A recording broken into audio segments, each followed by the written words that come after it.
लगे हैं दबंग भूमाफिया।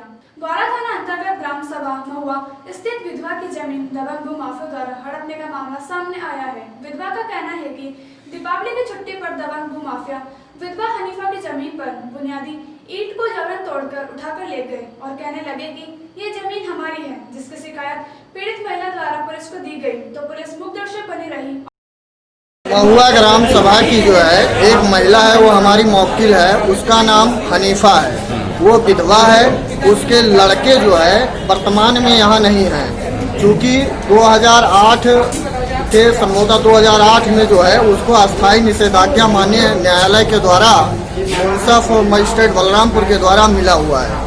उस पर अवैध रूप से लोग विपक्षी लोग कब्जा कर रहे हैं। भाजपा की फायर ब्रांड नेता उमा भारती बांदा पहुंची, माहेश्वरी देवी मंदिर पर टेका माथा।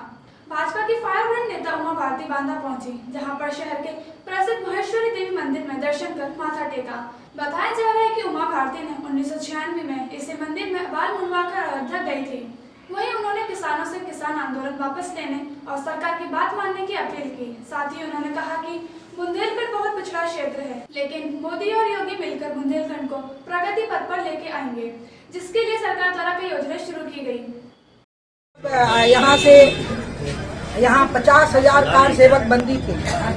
पूरे बांदा नगर के लोगों ने उनके रहने और भोजन की व्यवस्थाएं की, क्योंकि इतने बंदियों की व्यवस्था सरकार नहीं कर सकती। सभी कार सेवकों ने यहाँ पर अपनी बंदी होने की मर्यादाओं का पालन किया था।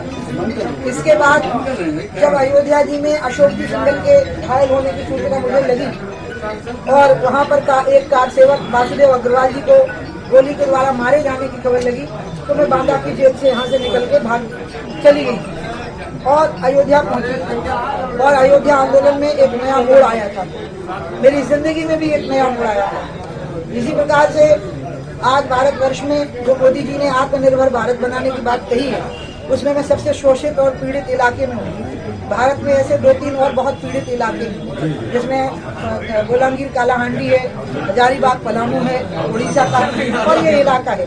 ये सभी इलाके अपनी गरीबी और शोषण से, बेरोजगारी से, पिछड़ेपन से मुक्त हों, इसके लिए मोदी जी की सरकार बहुत प्रयास कर रही है। केन बेतवा परियोजना के लिए भी बात चल रही है, सिंचाई के साधनों के लिए पूरे बुंदेलखंड में पेयजल योजना की भी बात चल रही है। और राम राज्य का मतलब है कि जब अमीर और गरीब के बीच में अंतर न हो, क्योंकि इसी कोरोना में मैं आज माहेश्वरी माँ से ये भी प्रार्थना करती हूँ कि इस धरती को कोरोना से मुक्त करें। लेकिन इसी कोरोना में एक नई बात खुल गई कि कुछ लोग अपने कुत्तों को भी हवाई जहाज से भेजे हैं, आपको पता होगा, पालतू कुत्तों को, और लाखों लोग पैदल चले हैं पीड़ित होकर के, परेशान होकर। यानी ये जो अमीर और गरीब के बीच की खाई पाटना, यही राम राज्य है और इस चुनौती को सिर्फ मोदी जी ही पूरा कर सकते हैं। जीर्णोद्धार के बाद लगी मूर्ति का अनावरण बीजेपी संगठन मंत्री सुनील बंसल द्वारा किया गया। सफीपुर कस्बा में खंडहर के रूप में पड़ा साहित्यकार बाबू भगवती चरण वर्मा पार्क के सुंदरीकरण के बाद मूर्ति अनावरण और उद्घाटन हुआ। इस दौरान मुख्य अतिथि के रूप में बीजेपी के प्रदेश संगठन मंत्री सुनील बंसल मौजूद रहे।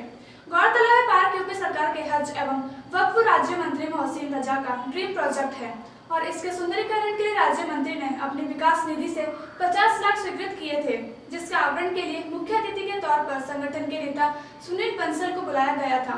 इस दौरान बंसल ने कहा कि यह उनके जीवन का पहला अवसर है जिसमें किसी मूर्ति का आवरण किया है। दूसरी तरफ कंस्ट्रक्टर अरविंद पांडे, संदीप शुक्ला ने मुख्य अतिथि को चांदी का मुकुट पहनाकर स्वागत किया। बुलेटिन में फिलहाल इतना ही। बाकी तमाम खबरों को देखने के लिए बने रहिए AK न्यूज के साथ। नमस्कार।